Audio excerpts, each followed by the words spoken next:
Hi, my name is Sylvie. I help moms feel great and lose weight through fasting and whole food nutrition. On this channel, you will find simple recipes and practical tips that will transform your health. The best part is you won't feel overwhelmed or deprived. Back in October, I started experimenting with the fasting mimicking diet.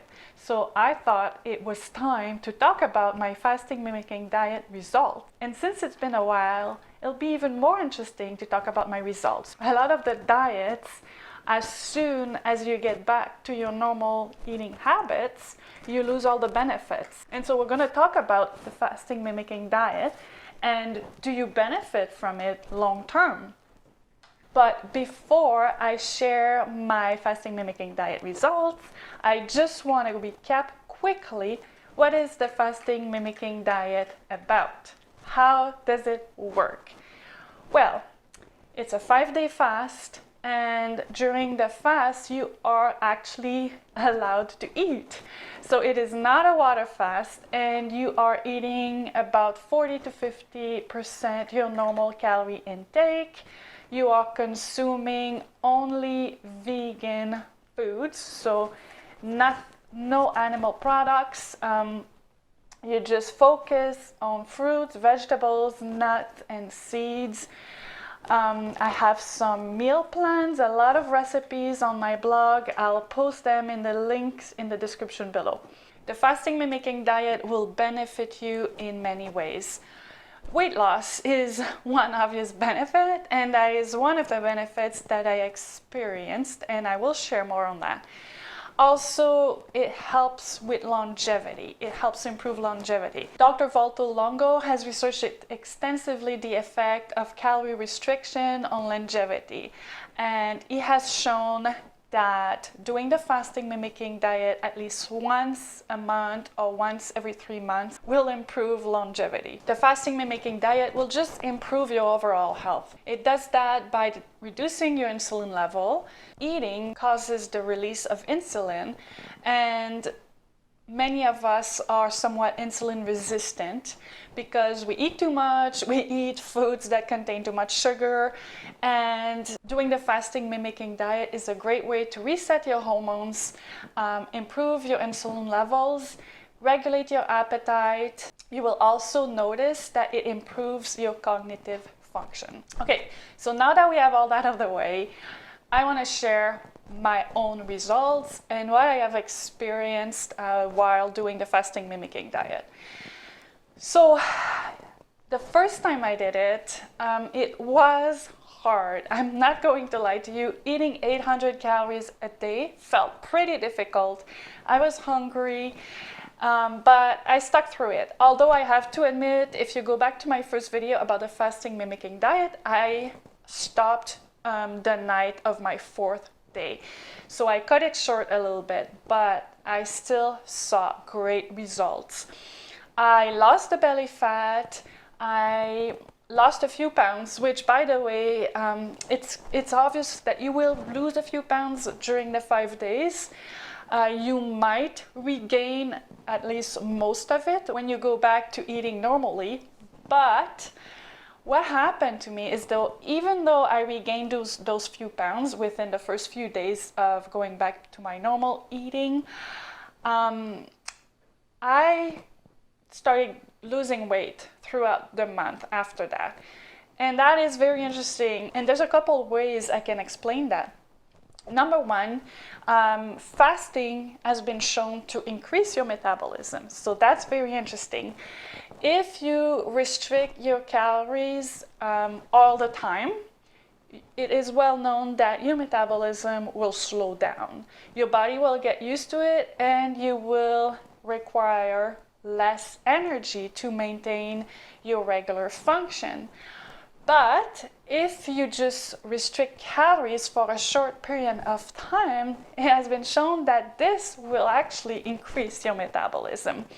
And so that's one reason I'm thinking that even though I regained the weight at first, then throughout the month I started losing weight. Another reason is that you will notice after practicing the fasting mimicking diet that you are more attuned to your body.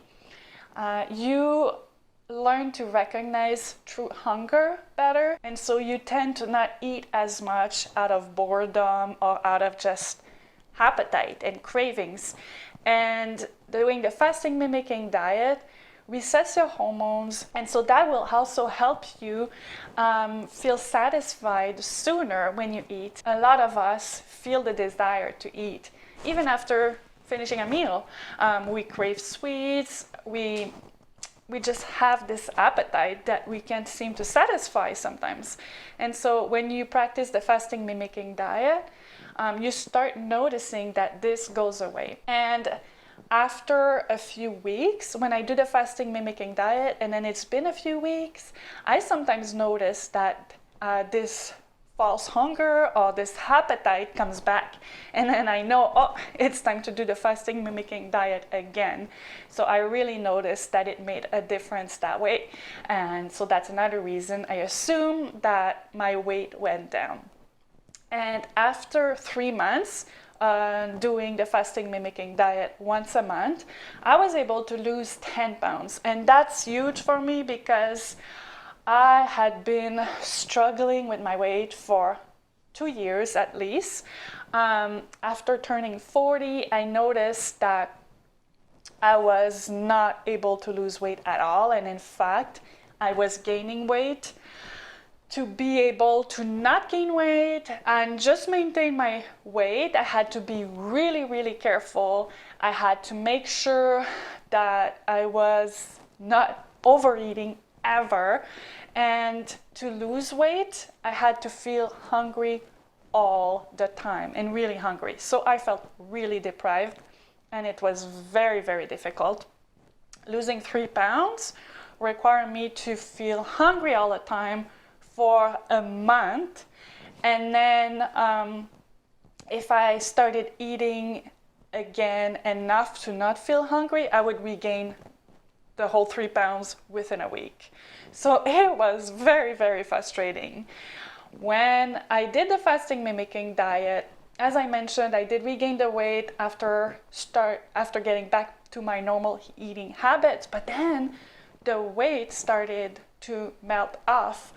And even though I was eating everything I wanted, really, so I was just restricting my calorie intake during 5 days of the month. The rest of the month, I ate when I was hungry, and I ate what I wanted.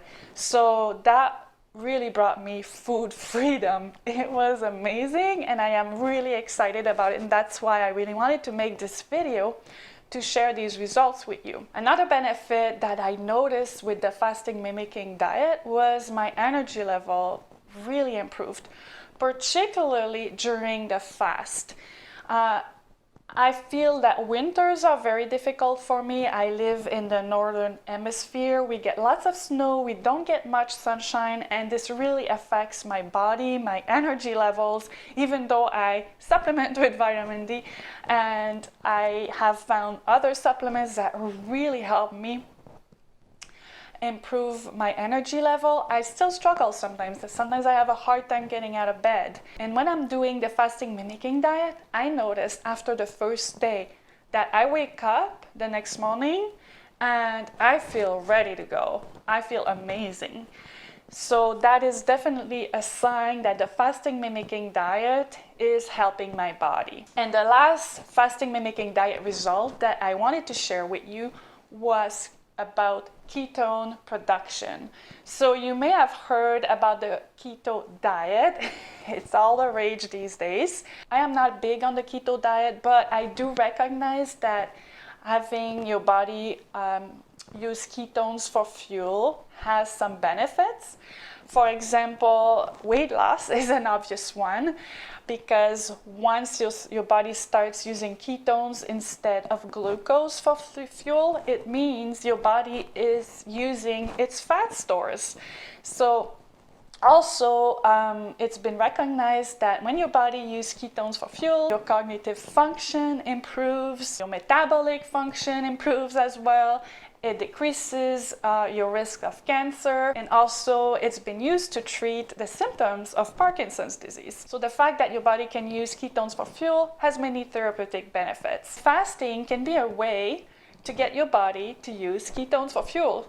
I do not practice the keto diet, and the first time, as I said, the first time I did the fasting mimicking diet, it was really difficult. The second time was a bit easier, and the third time it was even easier. So much so, it got so much easier, I started feeling different. I was not hangry. You often hear about people getting hungry and feeling hangry, and that's a sign that your body is using glucose for fuel, and you are not metabolically flexible. And so to become more metabolically flexible, you have to be able to switch from using glucose for fuel to using ketones for fuel. And that is one of the things that the fasting mimicking diet has done for me. And so the third time, it was so different. I could feel it. I could feel how much easier it was, and I felt different. And that's when I started suspecting that I had become fat adapted, which means that my body was using ketones for fuels. And so I decided to start testing my ketone levels, and I actually bought a ketone monitor. But then it took more than a month, I think probably a month and a half, maybe 2 months, to actually be able to measure my ketone levels. And I still had ketones in my blood after all this time. And so to me, that was a pretty interesting revelation. Just fasting is enough to help your body produce ketones. And not only that, but you will be able to maintain that even if you are not on a keto diet. And so that is one of the most interesting benefits that I have learned from the fasting mimicking diet. And before I leave you today, since I have mentioned that doing the fasting mimicking diet the first time was a little bit difficult, I want to leave you with a few tricks and tips to make fasting easier on you the first time around. I really encourage you to give the fasting mimicking diet a try. And so I want to share different things you can do that will help you make it through that first time around. Number one is that first day will be a bit easier because you get to eat 1,000 calories on the first day. So you'll get to have, maybe 200 calories at breakfast, and then 400 calories at lunch, and 400 calories at dinner. And so you might not find that first day super difficult. The second day, however, will get a little bit harder because you might feel a bit hungry from the day before, and then you'll get to eat only 800 calories. So my advice to you is wait as long as you can before that first meal. I like to have a coffee in the morning, so I have my coffee at breakfast, and you will notice that coffee reduces your hunger. So have your coffee, you won't feel as hungry after your coffee, or your tea, whatever you like to drink for breakfast. And then wait as long as possible before you start consuming more calories. Stretch it as long as possible so that when you feel really hungry, you can't go on anymore, you have a lot of calories left. You could technically eat all 800, well, not 800 calories, because if you have a cream in your coffee or whatever, that'll use up some of your calories, but let's say 700 calories at dinner. And then that will keep you nice and satisfied for the rest of the day. You won't go to bed hungry. So that's a way you can make this easier. I found that I could usually stretch it until about 3 or 4 in the afternoon. Then I would start eating slowly, maybe a few bites of my nice big dinner dish. I would eat a few bites just to keep me satisfied, not as hungry, and then I would finish it around 5 to 6 o'clock. And I would feel pretty satisfied for the rest of the evening. Another thing you can do, and that's something you can do during the day as you are stretching your time without food as much as possible, is to let the hunger pass. The feeling of hunger goes away. It's not like you're gonna get hungrier and hungrier and hungrier as the hours go by. No, that's not what happens. So you might feel really, really hungry. You feel you can't go on anymore. And then what happens is that suddenly you're not hungry anymore. So let it pass, just keep going. If you're at the point where you feel you can't go on anymore and you're too hungry, chances are within an hour, you won't feel hungry anymore. Take my word for it. Another advice, I mentioned coffee already. When you feel hungry, coffee really helps not feel hungry. So until about noon or 1, depending on how sensitive you are to coffee, have a coffee if you're too hungry. But I do recommend that you keep your coffee intake to 2 cups of coffee a day or less. So if you've had your 2 cups already, try herbal teas. They are very satisfying and they help with hunger as well. Another tip is drink more water. Sometimes when you feel hungry, a tall glass of water is all you need to help you feel better, to help you feel like you can go on and you're not as hungry. And last tip that I can share with you is eat some low-calorie vegetables. When you feel really hungry, eat a cucumber, slice it up with salt and pepper, eat a big bowl of lettuce. Just eat foods that are filling but have very low calories. It will help you feel like you can do this. So that's it. I hope you found this video useful, and I hope you feel like you can do the fasting mimicking diet. You're excited to experience these results because they are available to you. I think that the fasting mimicking diet is an incredible healing process, and I highly recommend you give it a try. Check the links in the description below for all the information you need to get started, and thanks for watching.